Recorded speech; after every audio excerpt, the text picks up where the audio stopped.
Hello guys, David here and welcome back to another video. In this one we're going to be looking at something slightly different and we're going to be looking all at club finances. It's not the most glamorous topic in the world, of course. The end of Football Manager, realistically speaking, is for you to win as many trophies and awards as you possibly can. However, it's not always possible to do that with certain clubs if you don't manage your finances correctly. So what we're going to do is I'm going to give you a selection of hints and tips that will help you do that as you continue through your Football Manager careers.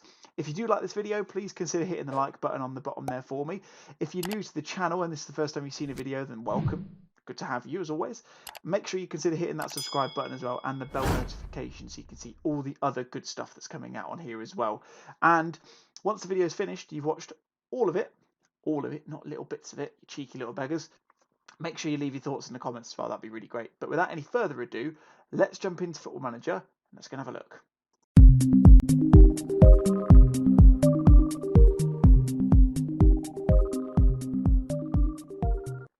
Alrighty then guys, we're into Football Manager. Let's get stuck into things with number one.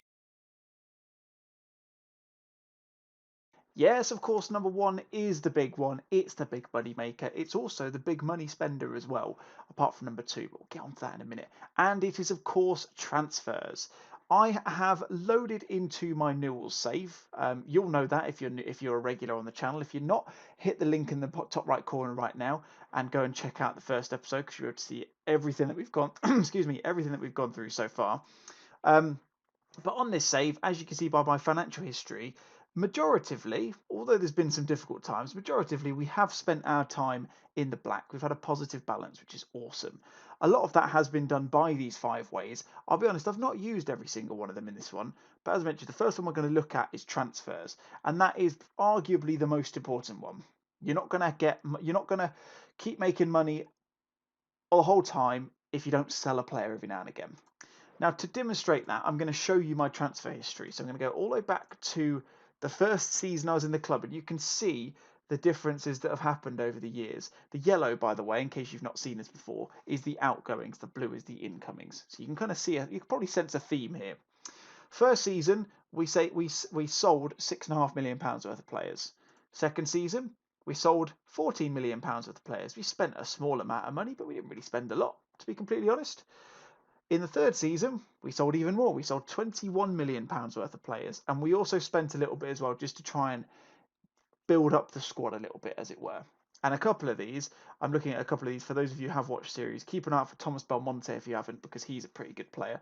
We got him for an absolute steal. I'm just looking at now. Wow, that's crazy. And if we carry on, so yeah, 21 million that year. In the next one, it went down a little bit and we've started to spend a bit more. So we've started to kind of build the squad up a little bit and spending some of that spare change that we have kicking around. 15.75 sold there. In this one, this is the only season I've had where I've actually spent more than I've sold. We're operating at a massive net transfer profit here, which is really important and really key to the money that we've made so far in this save. As you can see, we've spent 13.75 across a good number of players, might I add. If we look at those, the ones we've spent on is what, 1, 2, 3, 4, 5, 6, 7 players. No, 6 players, David, use your maths. 6 players we've spent money on there, and of those, 1, 2, 3, 4, 4 of them are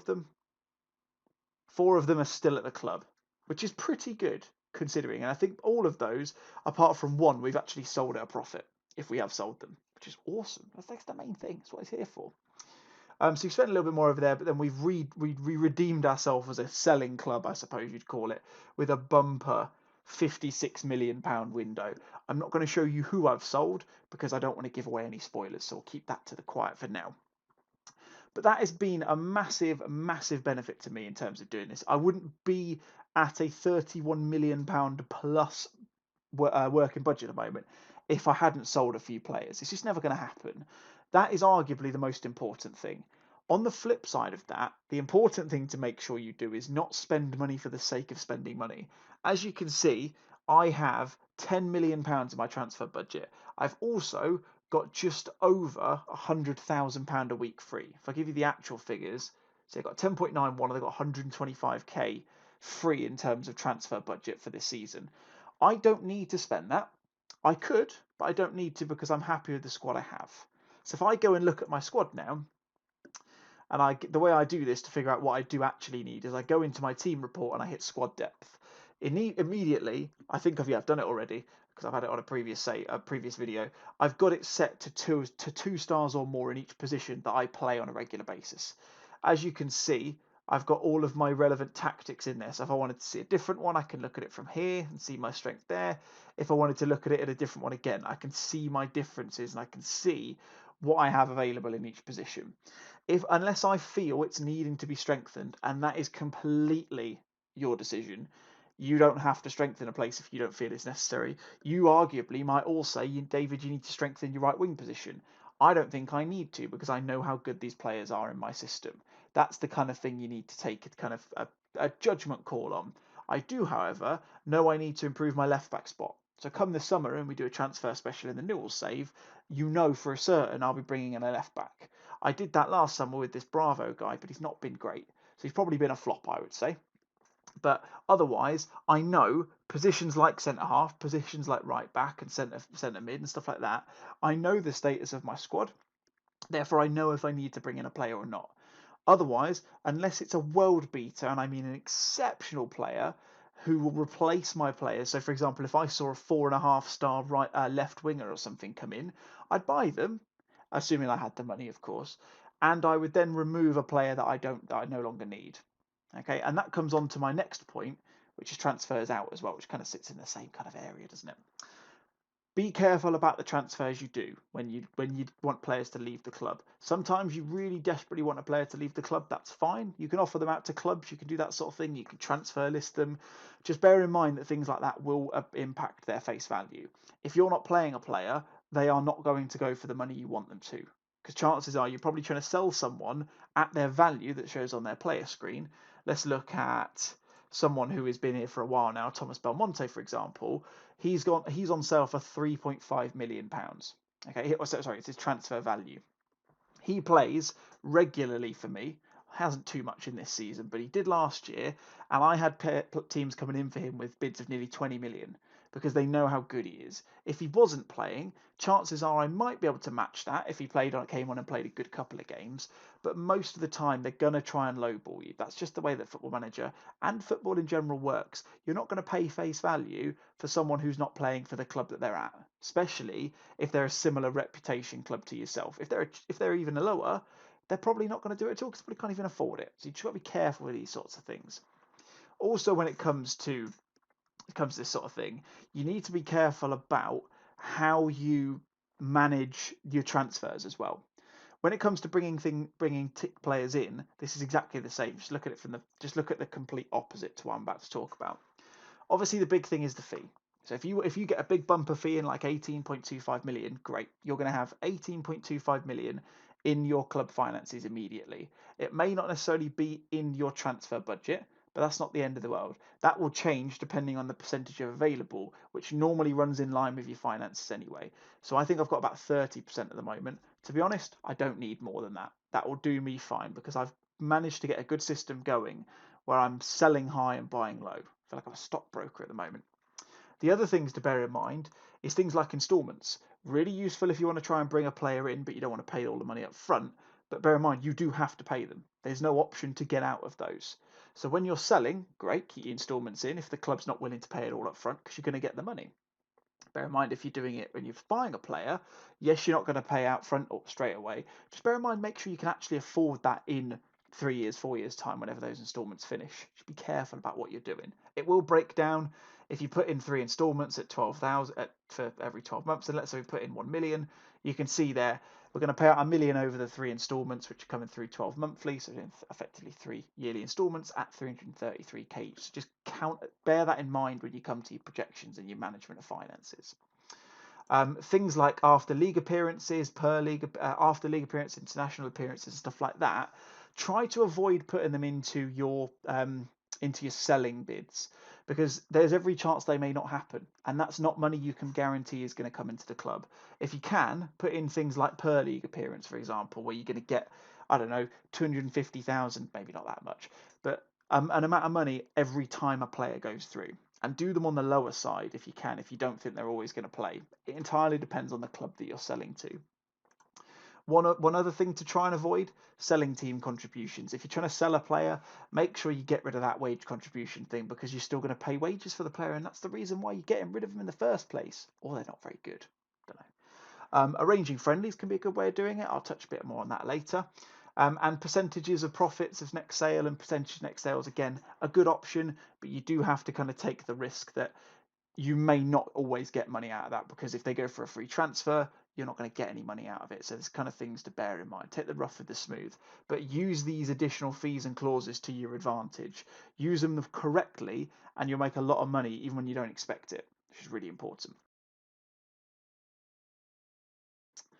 Okay then, guys, next one to look at is contracts. Most importantly, what to do and what not to do. The biggest thing to note when you first do this is when you come onto a contract renewal or a new contract that you want to sign for a new player, do not get your director of football to do it, because they will pay over the odds and you'll look a fool. I've done it many times. I've made that mistake. It's not worth the hassle. Other things to bear in mind are the many, many clauses you'll see that agents will slap into their contract demands.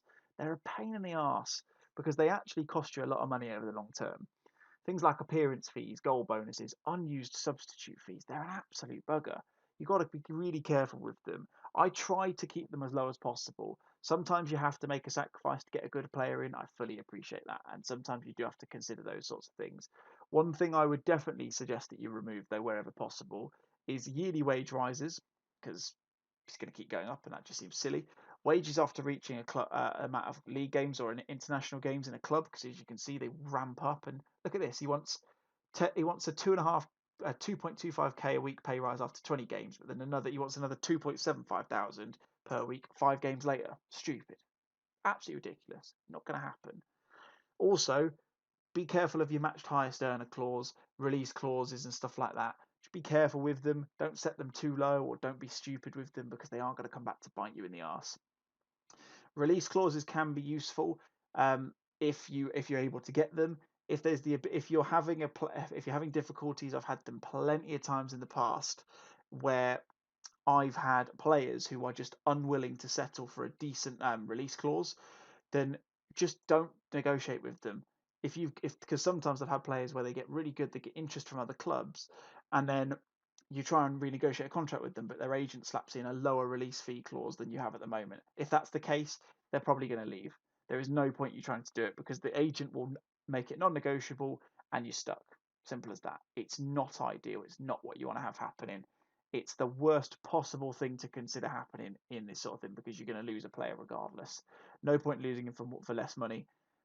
Play hardball, stick with the current contract, and stay where you are. But keep an eye out on those fees, especially when it comes to things like lower league management, non-league football, that sort of thing, because they will come back to bite you in the arse. I can assure you of that.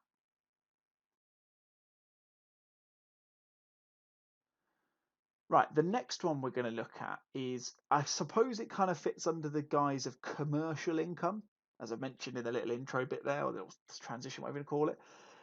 There's quite a few ways of doing this. The main ways I wanted to talk to you guys about is around players from affluent areas. That's kind of the important bit around this. You will notice of some clubs as well, there is actually a club vision request that you garner more commercial income. It's basically, yeah, if you're an English club or a club that has a load of commercial income anyway, but they want to improve it, they're normally wanting you to bring in a player that will expose their club in another country or continent. Normally it's going to be continent if you're in Europe, because everyone knows about European football really anyway. So for example, if you're managing Southend and they ask you to improve their commercial income, they're going to want you to try and bring someone in who will bring in more shirt sales and effectively make their club known to another entirely different demographic. So if you brought in the world's best Japanese player at the time, you're going to bring in a whole country almost worth of income and revenue potentially, because everyone's going to want to see how that player gets on. Similar thing has happened with Ipswich in real life. They brought in, I think he's a Chinese player or somewhere in the kind of Asian region, who has more Instagram followers than the entire club does, and that alone will help them financially. It won't seem like much to them, or to us from the outside rather, but they will see a significant increase. Shirt sales will increase. They'll get money from streaming services if they do it that way, because people across the country, across the globe, sorry, are going to want to watch their fabled talent play and things like that, and it will add to your coffers more than you will imagine. Biggest thing you'll see it in really is shirt sales. You won't necessarily see it in gate receipts and stuff like that because they're not going to travel that far. It's not in this game. It's not really kind of set up to do that, to my understanding. But things like shirt sales and merchandising and stuff will go a significant step up if you can bring in someone like that. So think American players, think little countries that maybe don't have massive footballing powerhouses where they are. Argentina not the best example, I don't think, because they've got the big players who are there anyway. It can help, but not massive. The big ones in FM20 that I've come across are America, Mexico, and typically Asian countries, and Australia and New Zealand, that sort of area as well. Because again, you can garner some extra favour with those as well. But although it's not a massive money kind of gatherer, bringer in, I don't know what the phrase is. It's not going to give you a significant amount of income, but it will help, and it's something that is always worth taking into consideration.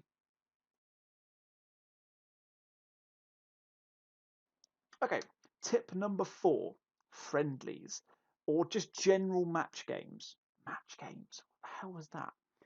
Doing friendlies and arranging matches and things like that is a really, really good way, especially in lower league management, to garner extra income at every possible opportunity. Think pre-season. If you're like me, 99% of the time, your friendlies will be arranged by your assistant manager. I click onto it every single time because I don't want to go through and arrange every single one. Just bear in mind, you can cancel them if you don't want them. Obviously, I can't cancel these ones because I've done them already, but I could go into this and I could say, if I'm on the 9th of July and think, do you know what, this Sarmiento, no, not that one, this Huracan friendly is not worth my time or money, I can cancel it and just arrange something else. And arranging friendlies or arranging friendly leagues or friendly cups and things like that is a fantastic way to bring that income into your club. Because if you get it with big enough teams, you will get big money coming in because people will flock to your stadium because they want to see the big teams as well as yourselves. So what I tend to do is I go onto arrange friendly. I'll change the type here to either a cup or a league. I wouldn't worry about the other ones because they don't really tend to change much. And then I will select as high reputation teams as I can. In Argentina or in this area, Newell's are a very highly reputable team, so I can't really go and pick anyone like that. Normally, foreign clubs will do that. So you see Bordeaux, for example, £86,000 they're willing to do, or sorry, it would charge us to bring them in. Now with these guys, because the fee is obviously higher, it means that we're having to travel them all the way across for a friendly. So in this one, if we look at the fee and the income tab at the bottom, you can see we'd actually lose money. So it's not really worth it. But when you're in Europe and or if you're in England and you're managing Harrogate Town, newly promoted for FM21 into the Football League, getting teams like Leeds, like Sheffield United, like Barnsley and Co, all of the Yorkshire clubs, that sort of area, will bring in a lot of money because you'll get gate receipts and you'll get money spent on food and drink, which you don't see in the game because you're not going to see a bloke in the corner going and buying a beer and a pie, but it makes a difference in your finances, and you can see them in here. Try and arrange as many fixtures as you can, or cups or leagues or whatever it might be, in the off season that will garner you extra income, because it will make a significant amount of difference. And it can, I have seen this on occasion, it can improve season ticket sales as well, because people will want to come and actually go and see the club. If they see it once and you get a really good result against them, which is not beyond the realms of possibility, you can actually get things out of that as well, and it'll bring more and more continuous revenue into the club via season tickets and more fans as well.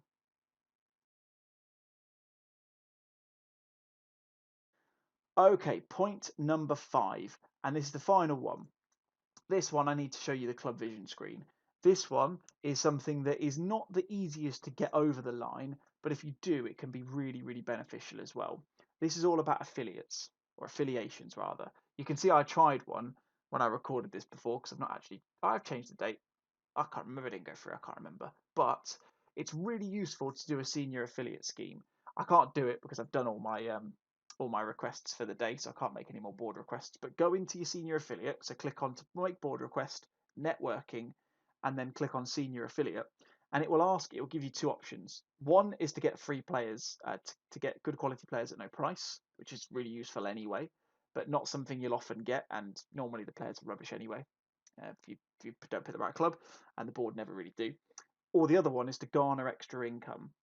Those are going to be ones where you'll be a smaller club. So you might be, I don't know, Bolton to Manchester United or Manchester City, for example, and they will give you money on a yearly basis. And hopefully, if you get really lucky and you manage to wangle this into the affiliation as well, you'll get a free friendly every year where they will play their full strength side, and then you will get the full gate receipts. So if I show you what I mean, so I'm pretty sure I've got one of these in here. So if we go to affiliated clubs, if I look at this one, no, I don't. But you can see here, here's an example. The presence of Bordeaux within Argentina will be a major benefit to merchandising sales because this is what they've done. We are the affiliate club. We're the smaller club in this affiliation, but it means that Bordeaux are getting potential Argentinian merchandise through because they know who Newell's are. So you've got that kind of link between them. As you can see, you can negotiate them, so you can try and add in different bits to the agreements and stuff like that. But it's a really useful thing to do, especially if you have something where, particularly useful one if you're a senior affiliate, is having the ability to poach players from a particularly good club. So if you're looking at a club, if you're in the Netherlands, for example, where there's plenty of different, sorry, if you're managing in the UK, but you know that lower league clubs don't necessarily have the best youth facilities, go and partner up with a team in Norway or the Netherlands or Ukraine or somewhere like that where you know there's teams that have amazing youth recruitment policies. The teams like maybe not Ajax because they're too big, but the Groningens, the Feyenoords maybe to an extent. I say the Norwegian clubs, Midtjylland, I don't know how you pronounce their name, the one that generated Martin Odegaard, that sort of things. Get in with them, get cheap players, and then they're gonna make you money in the long run as well. All about keeping the money coffers spinning and keeping money coming into the club, which is always a good thing to have. All right then, guys, that does bring us to the end. So I've just shown you guys 5 different ways of bringing in profit and sustainability into your clubs in Football Manager. We looked at transfers in and out. We looked at contracts and things to avoid and not to do. We looked at commercial revenue, so getting in the likes of foreign players into your club that improve your merchandise over in those areas. We looked at friendlies and match and just kind of gate receipts and money coming in from matches in general. And then we finished off then by looking at affiliates as well.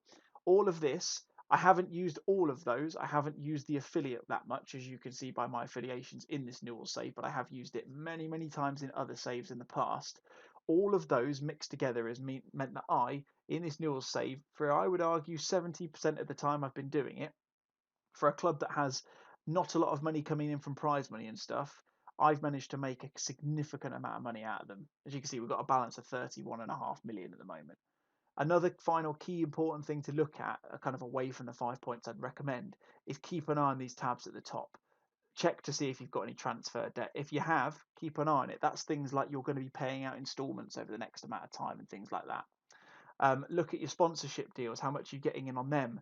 Just keep an eye as to what you're expecting. And importantly, look at your projections. This is probably the most important screen. And I didn't really know about this until I started managing Newells, I've got to be honest, because why would you? You would never think to go to a projection screen, would you? I wouldn't think so anyway. As you can see here, I know exactly how much is going to be happening in the club over the next couple of years. At the end of this season, which is only a few months away, I know we're going to have around 21 million. After that, we're going to lose another 17 million, and we're going to carry on doing that as time goes on.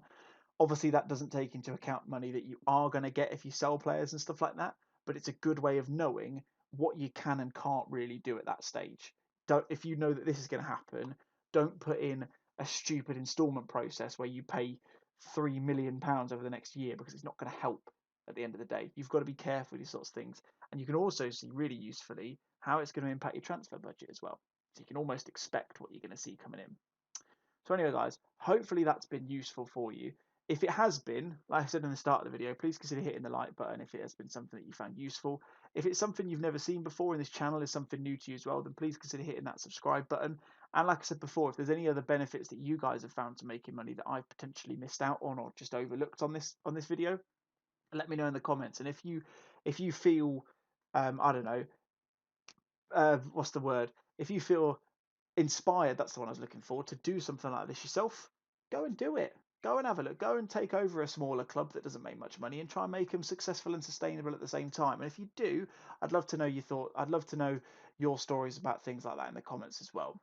But anyway, guys, I'm going to call it here. Hope you've enjoyed the video. As always, my name's been David. I'll catch you guys next time. Cheers.